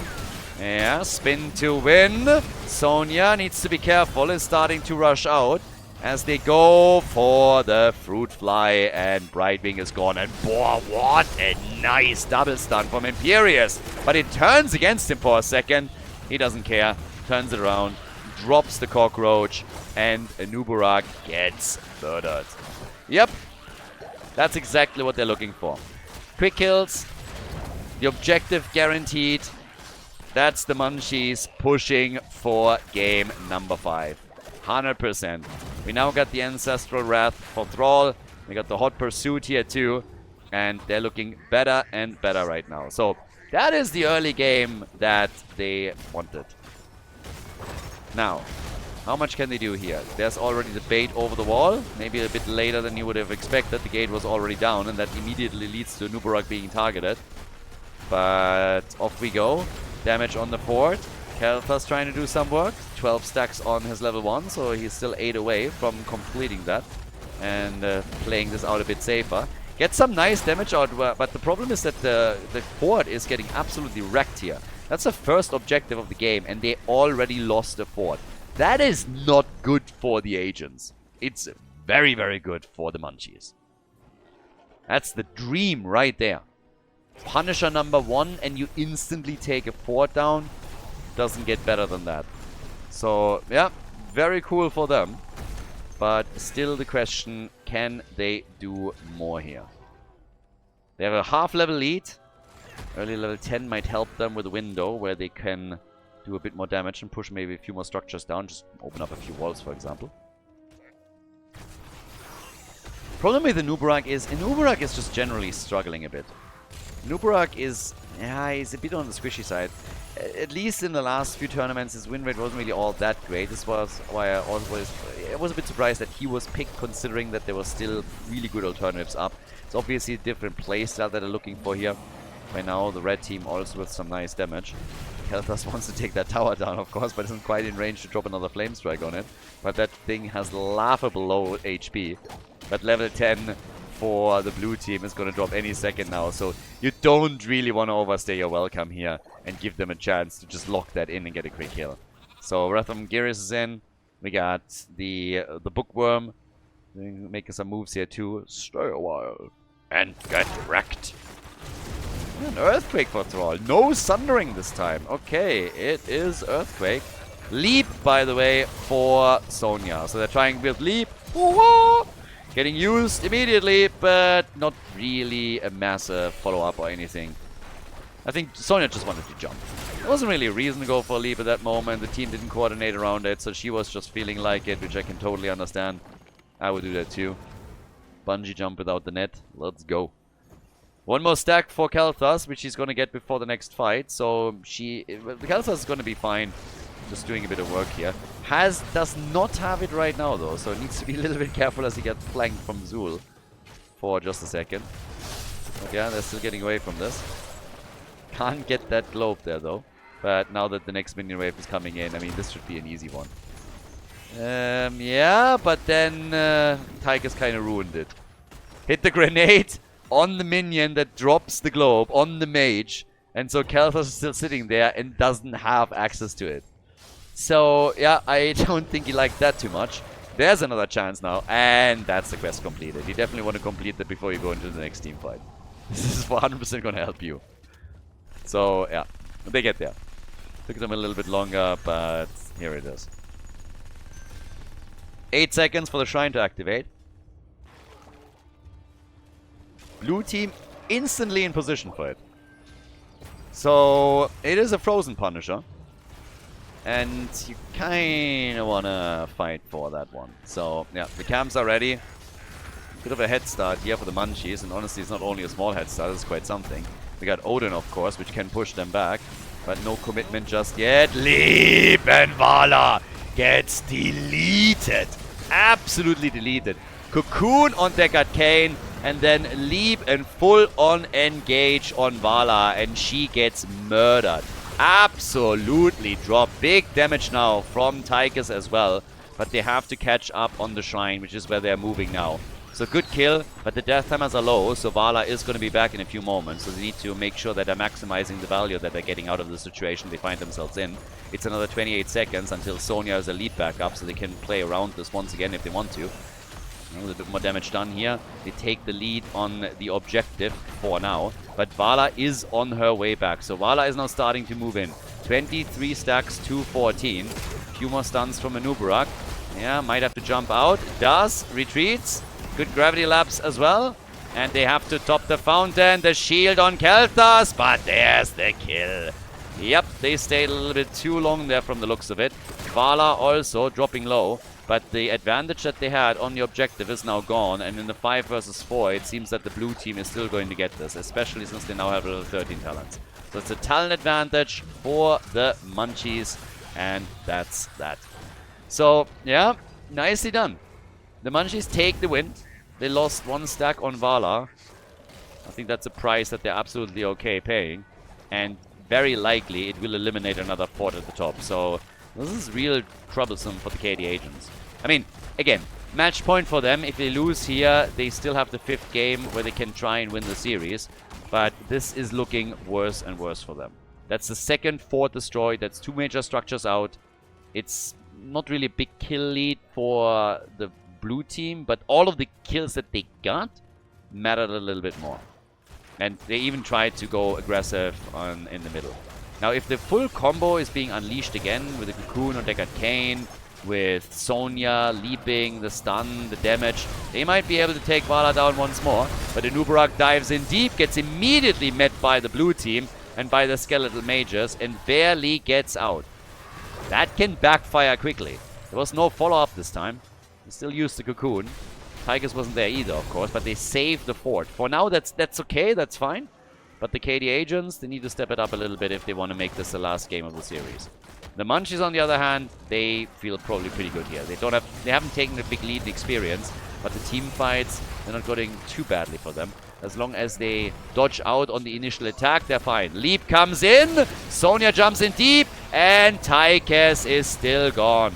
Tigers is gone. Now the attack on Sonya. She jumps out once again. They're trying to save the rest of the team here. Anubarak dives out, but it is a full-on retreat from the KD agents.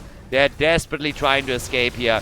No Scope Ninja on Keltas is likely going to die. They get the shield, and there's the follow-up kill. 5 kills to 2 now. Full 1-level advantage. And with a big wave that they have at the bottom of the map, they're hoping to open up at a minimum the wall. Maybe even push it a little bit farther. But Tigers is coming back. And so, a bit unlikely that they're going to get a lot of damage on the key. But every single bit obviously matters. So, yes, they're playing this really well now. Blue team about to hit level 16, and to make matters a bit worse, there's also some pressure in the mid lane. If there are no rotating over here, this should be the final fort that falls on the side of the KD agents. And the KD agents are now in that spot where you have to decide, what are you going to do? Are you going to make it to level 16 in time for the next objective? Doable, I guess. But they need to spread out on the lanes. They need to make sure that they're not losing anybody. And then on level 16, you really need to go for a fight. Because you're losing too much and you're losing it too quickly. 3 forts gone. Bot lane opened up. Behind in kills. Stay a while. And get wrecked. And wreck it they do. Brightwing is gone. Should be back in time. But this is just adding to the problem. It extends the lead in experience, and it is just adding to the situation that they're experiencing right now. The damage output, we have 25,000 for Tigers, same as for Vala. Brightwing gone. They're getting closer to level 16 talents. Anubarak is already diving away. And it's a triple front line that gives them massive problems. The Shrine is getting activated, and they have plenty of time to not only get Brightwing back, but also to get their level 16 talent. But they have to win the next fight. If they lose the next objective, I just don't see them coming back. It's not impossible, but it's highly unlikely if it gets to that point. They use Cocoon, but the red team, well, I'm not quite sure if they can get that kill quickly enough. There's already the stuns, layered a little bit, and they get it. Zul is dead. Vala is low.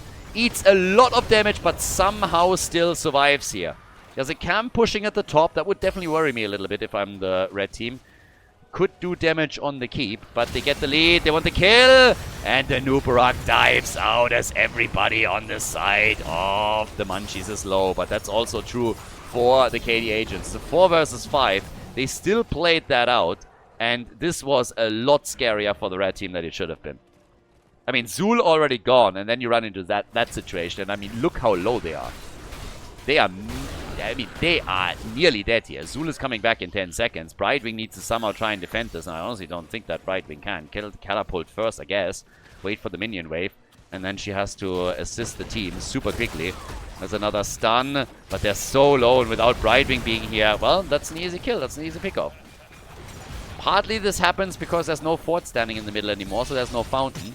So it's an easy kill on Sonya. Now Brightwing gets met with an ult from Imperius and is about to die as well. Really nice damage from at least Tychus and Kel'Thas, but they are the only survivors. They get 2 kills, but it doesn't change the fact that they are now 2v3 and they don't have sustain. Mortar Punisher is taken by them though, so they win the Punisher. It's a scrappy game right now. They lost the entire team, they got counter kills, but they get the Punisher. So they don't lose the objective. But they're losing, of course, the advantage that the Punisher would give them. Super scrappy game all of a sudden here. Saving the keep, though. Being able to fight another day. But the gap in experience has been increased between the two teams. That means that the Munchies are going to hit the early level 20. And I do not know if the KD agents can seriously catch up. Vala died twice now. That's 10% of the attack speed bonus gone. It's always a little bit tough to make some of the decisions here, but yeah, they were just asking for to be attacked there. Sonya got blown up within seconds simply because she didn't have the sustain. Nubarak, 2 seconds until he has Cocoon. Leap, he can hit the Cocoon, and he didn't. He go for Thrall, and they get the kill. There's the Cocoon on Deckard Cain. Maybe a little bit later than I expected, but it's hitting, and it's hitting hard. They should be able to get the old geezer. They come in, and they are about to drop him. Phoenix gets used. Imperius goes for Sonya. She's about to die. She's about to die in the tower range. It's a 2-for-1 trade and level 20 about to hit for the Munchies. But at least the kills that they just got give them a chance to catch up in experience a little bit faster. All they got to do is get 20 for the next objective and they still have a chance here. For the blue team, it's frustrating. They're always a bit ahead. They're always making good moves. And then they are starting to lose some of the momentum that they gained previously. Red team is still getting aggressive here. They have they have a 4 versus 3. So of course they're trying to be aggressive. They're trying to steal some of the camps away, get some momentum, buy some time, get some experience. Good for them. And since the lanes are pushing against them, the experience is gonna come. So, yeah, should not overstay too much. I don't think they can engage here. They really are looking for a potential kill. They got the engage with the Nubarak. I mean, they got all of their ults back ready. But now they need to be a bit careful. They get some damage done, but it's highly unlikely that they're really going to take that fort out. But they're pushing for it. They drop Phoenix and everything on it. But you're up against an opponent that has level 20 talent, so enjoy it while it lasts. Move back and just gather the XP so that you can fight with even talents against them on the next objective. And well, even talents it is. Level 20, any second now. There it is. Can they now fight back? Big red button is massive. It's a huge tool. Having a Nubarak with Rewind is also strong. Flamethrower, another fantastic ability here. Just the cast range alone is already big. And then we have Ignore Pain for Sonya. That might just be what they need in order to turn this game around.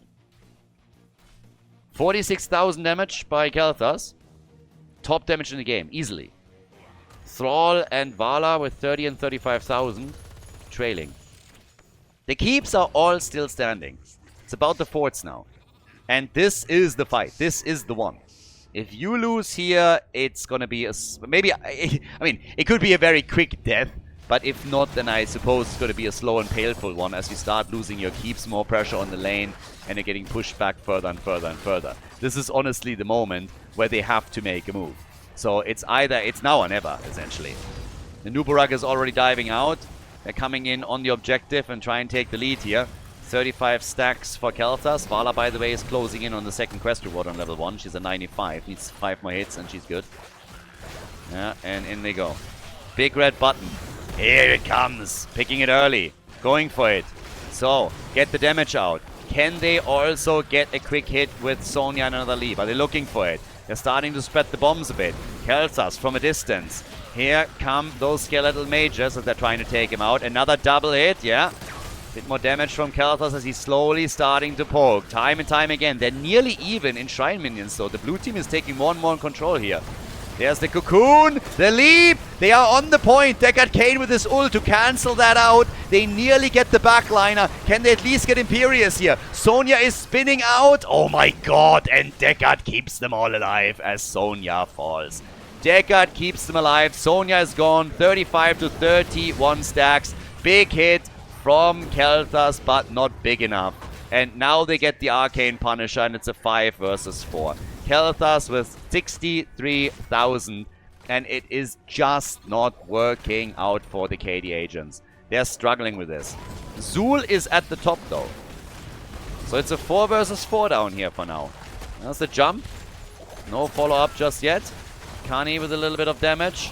Vala at 47,000. They want that keep. A good chance of grabbing it. And Zul is now rotating towards the middle to make it a 5 versus 4. So they're running the number advantage as well. The keep's gone. Yeah, that keep is gone. 16 seconds for Sonya, but they want the core. They want game number 5. The Munchies on the move. The shield falling quickly. Punisher gets taken out. Arcane Sentries are there. Kani is able to survive. The core is at 60%. Core is still getting dropped. 50%. Punisher, too strong. The leap as they're going in, but the Punisher's gonna end the game if this continues. Vala down. Deckard Cain down. The jump procced and the core is at 18%. 18% on the core. I mean, they gotta go. They gotta go hard now. The minimum is the 2 forts. That is the minimum that we're talking about here. If get more if you can, but at a minimum 2 forts have to fall. A fort and a keep, I'm saying alright to that as well. If they can push this farther, get some kills here, maybe. They got Odin, they got Big Red Button. They go for the camp, they're trying to push through the middle. They're waiting for their minion wave here, I suppose. But yes, they gotta get big damage. I have no idea why you would pull Odin here. Why the hell would you use the cooldown here? If you want to go for the keep, use it there. But that is a waste of a couple of seconds, in my opinion. They could have done that easily in the same time frame, more or less, without using Odin. So they're still poking. 2 forts are now gone. And they're opening that bottom wall up a little bit. But it's a 5 versus 5, so they're starting to retreat. Yeah, I don't think that cooldown was necessary. Is it going to have a big impact? I guess not. Objective should be back in time. Oh, well, the cooldown should be back in time for the next objective. So going to be fine there. But I was honestly thinking about them maybe moving towards the middle and using Odin just as they're going for the keep. Double fort is gone. Again, trying to go for the keep would also have been okay. But they are getting some work done on this. It's 12 kills to 9. This game is not over. The Munchies are, as usual throughout this, in the lead. But they can technically try and make an engage. If they once again get, like, you know, a couple of stuns out, leap, gravity lapse, all the CC. The problem is that Deckard Cain has actually shut down a couple of these plays. And I liked really in the first, and I believe also in the second fight, when they cocooned Deckard. If they can do that here, I think those battles would go way better for them. Cocoon Deckard Cain, he won't be able to use his ult to slow them down. And then they should be able to get a kill much easier. So, yeah. Gotta control the vision, of course, a bit as well, to make sure that your opponent is not just gonna make a beeline for the core. So you gotta be really careful where you position yourself. I mean, they have vision in the middle, for example, as you can see right now. So they know at least where the heroes are, but as the objective then approaches at the top, this is going to slowly fade away. And the mid lane is fully open, so they need to wait until they have a good grasp on where the opponent is. Brightwing has pushed a couple of the lanes out. They're still dealing with the middle. No vision for now. And they're all just double checking whatever they can. Still busy on the map. Okay, have a bit of an idea of that everybody is up at the top. So the Munchies are just going to go for a straight up fight on the objective. They're not trying to backdoor. They're not trying to be cute here. They want to go for the objective. That's all that they're aiming for here. They're already sitting at the sides, and it's all about the engage right now. Can they cocoon Deckard Cain? Can they make the play there? Already, there's the hit. They leap on Deckard and the Cocoon at the same time. They are communicating this not properly. And here comes the ult. Imperius was about to die, but it's Sonya instead that falls, and now they go for Nubarak. Definitely a communication problem. They leap on Deckard, then Cocoon the same target. Vala dies, which is maybe the saving grace here, but there was so much more in the cards for them. Deckard Cain got his ult out once more, and that just continuously shuts down the synergy that they have. Now we have the big red button, but they need to try and DPS somebody down without a front line, and this is going to be an absolute nightmare. So they can do a bit more damage, but yeah, that is trouble. Absolute trouble. Another gravity lapse. Nicely done. Good damage from Khaldor. Brightwing is jumping out. They're doing the best that they can here, but it is a losing battle at the end of the day. Khaldor is getting really nice numbers in, and he has another Phoenix that he can now utilize as well. He's basically 100,000 damage, and Thrall in particular is just getting hit time and time again, but they keep them alive with Deckard Cain just dropping one potion after another, and that's the big issue that they're running in here. They need, I mean, again, it's a communication problem at the end of the day. I guess Sonya sees an opportunity to go for Deckard Cain. I don't know what they decided to do at the beginning, but that's at the same moment that a Nubarak drops a Cocoon on him. If you think that you can blow Deckard up instantly, then hey, go for it. But then that has to be called out, and this was the one play that they needed to make. And now, of course, this is looking really bad. There's the leap. Gravity lapse attempt. They're trying for the kill, and they drop Zul. Zul is dead. 5 versus 4 now. Maybe that allows them to go and defend, but boy, it is gonna be difficult. Really difficult. 18% on the core. Yeah, that's gonna be tough. Odin is back up. Can try and use it. Brightwing jumps out. They're trying to stop them here. Boss jumps back in. So we got the Punisher in the action. Nubarak. They're all just trying to buy time. But the keep is gone. That's game. That's game. If they can hold it a little bit longer, then maybe. But that's definitely game. There's Sonya. She's down. Deckard Cain and Nubarak. They're all exploding. We're going to game number 5, everybody. The shield falls too quickly. 29 kills in total. And we're going to the final map of the losers bracket final. Awesome stuff. GG.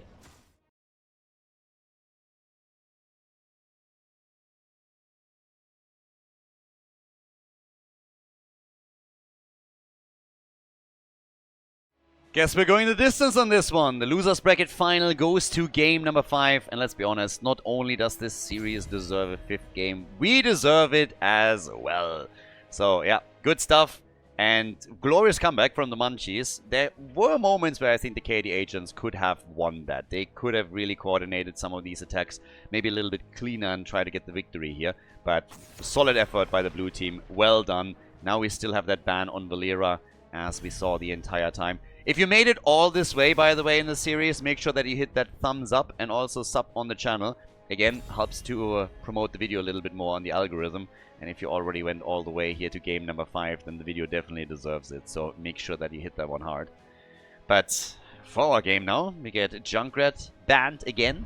Now, this is obviously 40 heroes that are already missing, right? So 40 heroes unavailable.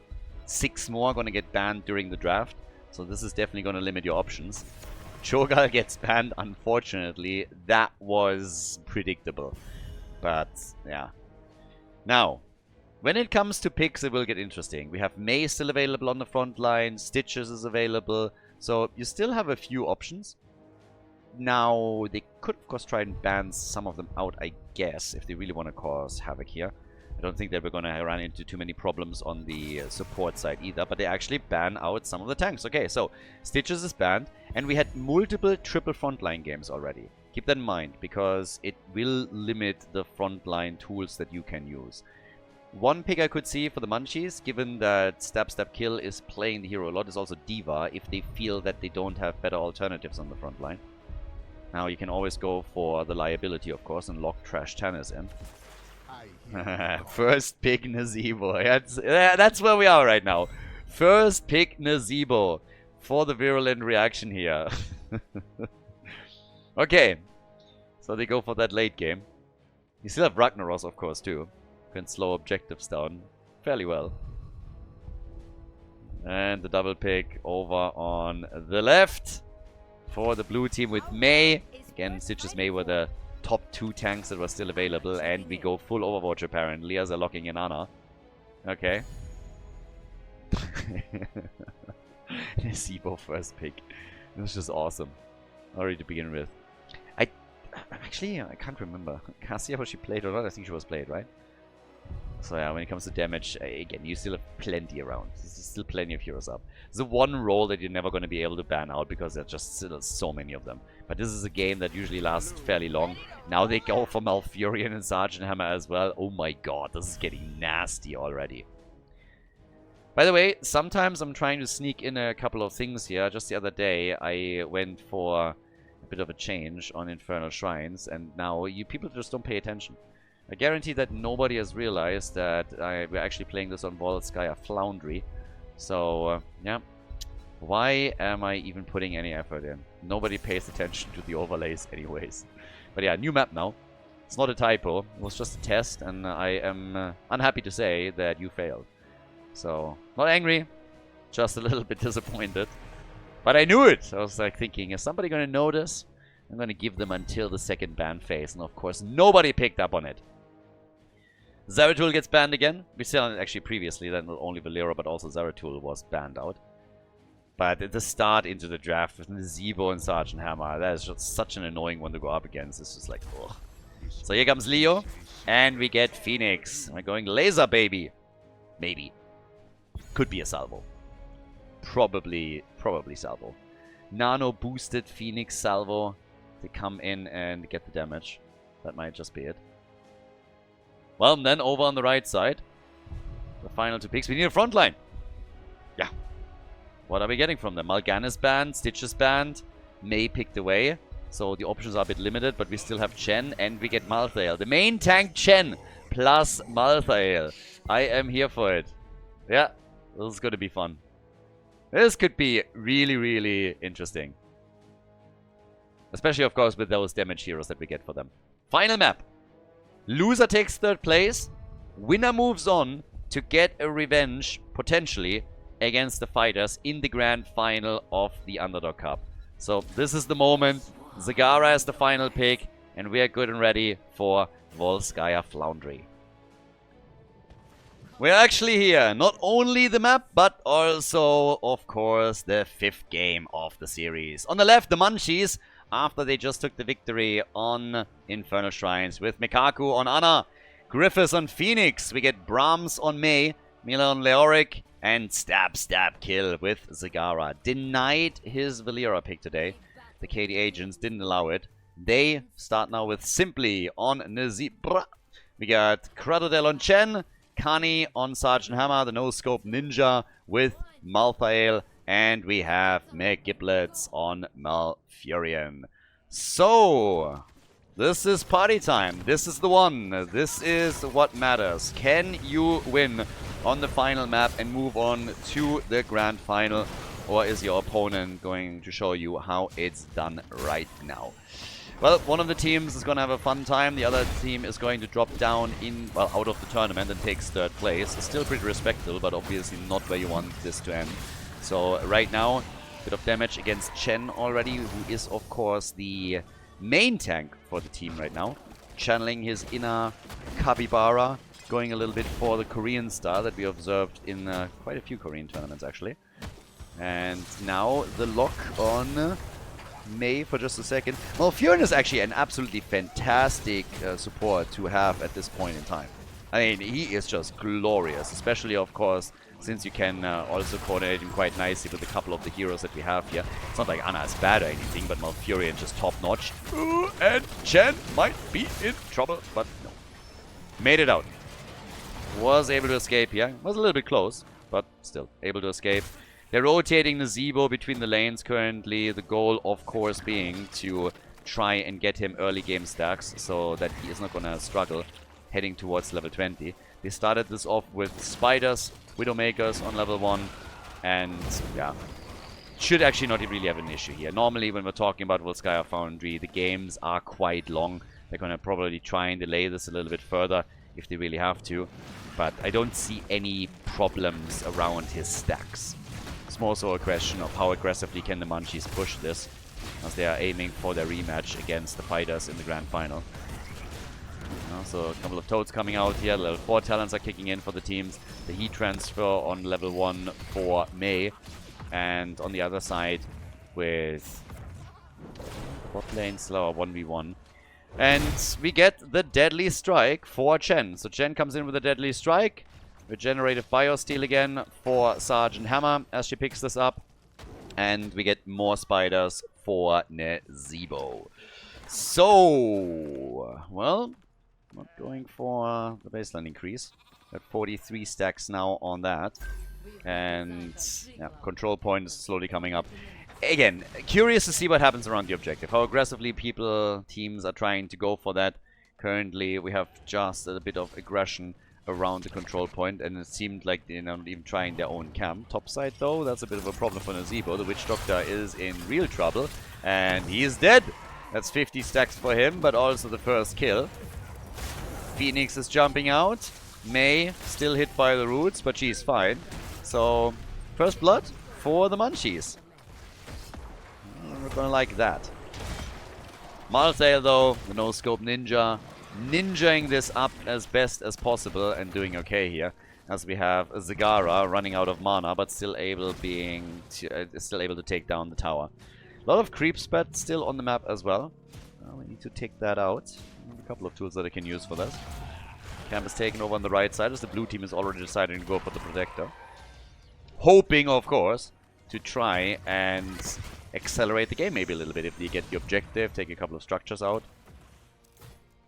Because the KD agents are definitely interested in bringing this to the late game conclusion. They want to make sure that Nezebo can unfold his full power on this. There's level 7 as well. Another reason, of course, why they wouldn't engage any earlier than that, because they need to make sure that they have Sergeant Hammer also in a situation where she can actually contribute. Zebo still up at the top, rest of the team already in the middle. Zagara at the bottom of the map, might actually just push. Just has to be careful that the rotation is not going to hit her. But Malthael is coming in. And in the middle, it's Sergeant Hammer that's now taking control together with Chen. So, one kill so far in the game.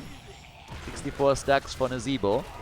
We're finding ourselves on level 8 right now for both of the teams. At 96% for the blue team. It is now the KD agents that are trying to get the progress. And so far that's working quite nicely. There's always just little drops down to the bottom of the map trying to get the next minion wave and make sure that they're not trailing behind in XP. You don't want your opponent during your objective to all of a sudden hit level 10 and then have to retreat here. But it also allows Nezebo to get a few stacks. I mean, he's keeping himself in the middle the entire time. So not really a problem for him. Blue team back up on this. We still have the camps, by the way, back up. So that means you could technically also try and get some additional turrets for yourself.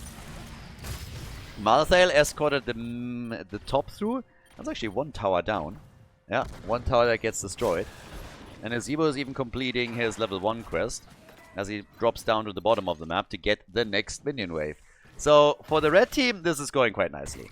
You delay things a little bit, you force your opponent around the objective, you buy time, you split Nezebo towards the middle, towards the bottom, you get additional stacks, complete the quests, and just try and play this out, let them fight into Sergeant Hammer, and yeah, then get Nezebo back to business for some extra damage here, which they are getting, and that's the end of Ana. Ana is down, Leo is not looking good either. That's another kill, that's 2 kills, 2 heroes down, and they got the Protector. This is about as good as it gets. You get the objective, you get kills, you get the additional stacks as a level 10 ability that is now kicking in. So instantly the move down to the bottom of the map. And for the KD agents, off to a great start here. So yeah, things are looking pretty good right now.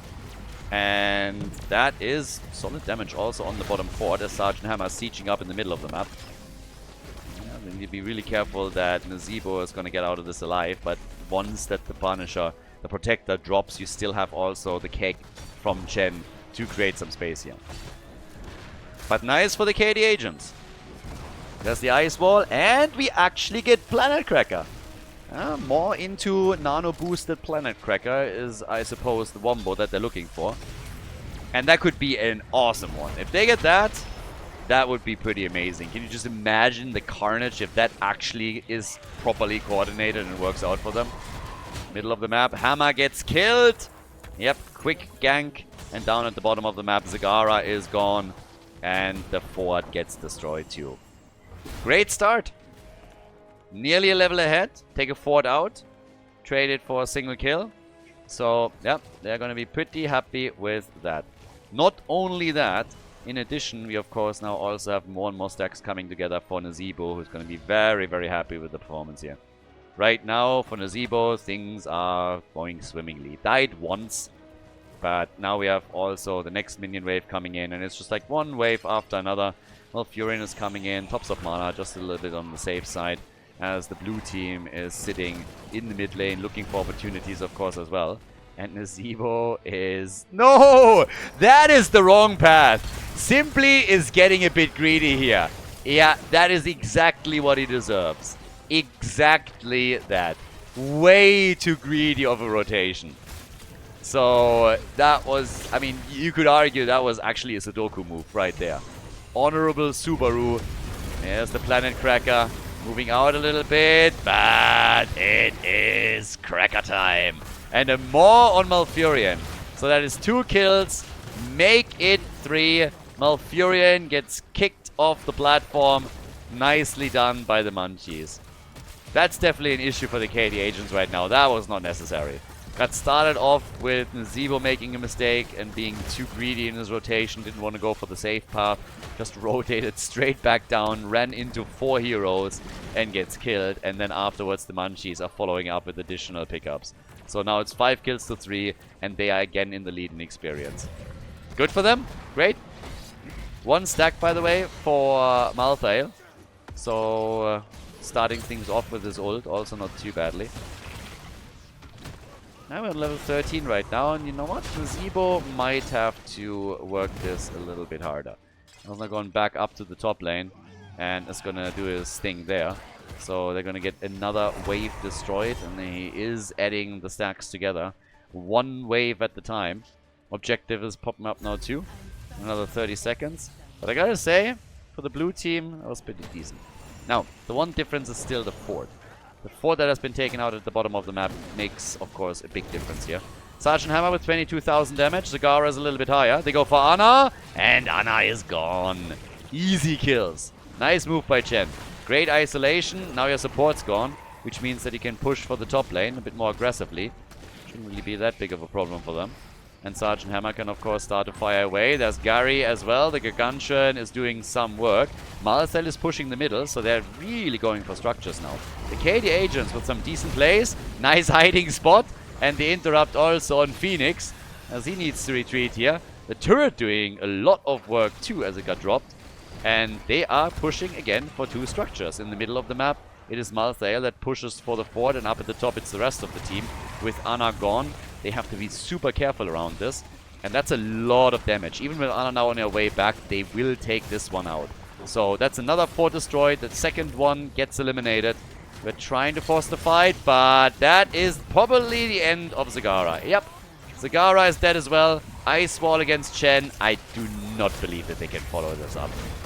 But yeah, they're trying to force that fight again. We got the 5-man now that Malthael is moving to the top. And if Malthael is able to... If they are getting another last rites through, they could get more cooldown reduction for him. But the pew pew pew from Ana keeps him topped up, and they're fine. The problem is that the damage dealers moved into the middle now and are just taking the next fort apart. That's 3 forts gone. KD agents are losing more... the KD agents are killing more and more forts, and the blue team loses more and more ground here. No fountains left in the middle.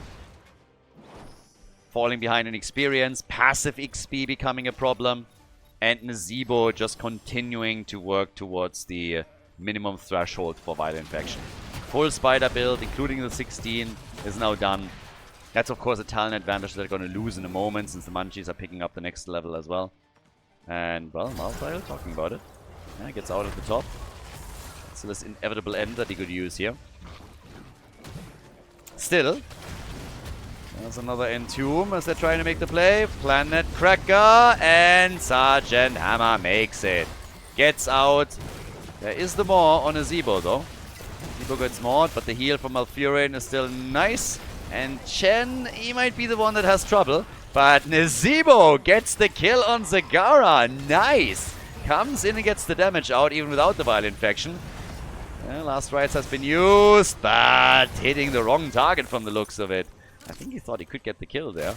Was maybe a bit worried about a potential ice block on Mei, but yeah, that didn't really do anything. So that's not another stack for Malthael. Just a little bit of damage and pushing the team back. It was a trade in kills at the end of the day as Zagara and Chen both fall. But they are getting the healing beacon. And Nazeebo is already moving towards the top and trying to get, well, nothing from that minion wave, I can guarantee you that. He's going to be able to get some spiders in here. He's very, very close to getting his threshold. Has 2 levels to gain 15 stacks, which is going to be fairly easy for him, of course. The next objective is also going to be targeted by, or is targeted by Malthael as we speak. And they should be able to grab that. Mei gets hit. There's more spiders. And yeah, not a fan of this. But the trap against Sergeant Hammer. These entombs are on point. I mean, absolutely on point. Fantastic plays by Mila. Every entomb a hit, essentially. So, yeah, very nicely done. Now, the Protector is taken. But I don't think they're going to get there. So, yeah, that objective is not going to do anything for them. It buys time. It buys time. Nazeebo, by the way, is now done. So, he's at 180. He's obviously going to continue stacking this. But that is basically all that they're going for here. They're trying to open the wall at the bottom of the map up a little bit, and that works. The blue team is now also starting to rotate back. So, I guess they should make sure that they're falling back and are not losing anything here. But it's 1 level that they need. And then they're going to... Actually, Malthael even went for the Protector. It's low, it's mega low, but it's still there for another 50 seconds if they go for the full duration. Could use that maybe to open up another wall here. Nazeebo at 190 stacks. The damage output, we have 36,000. Nazeebo and Sergeant Hammer are more or less tied. Tiny difference behind them. It's actually kind of interesting. Phoenix, Zagara, Nazeebo, and Sergeant Hammer have very, very similar damage right now. That will change once that level 20 comes in for Nazeebo. I mean, he's already pulling ahead.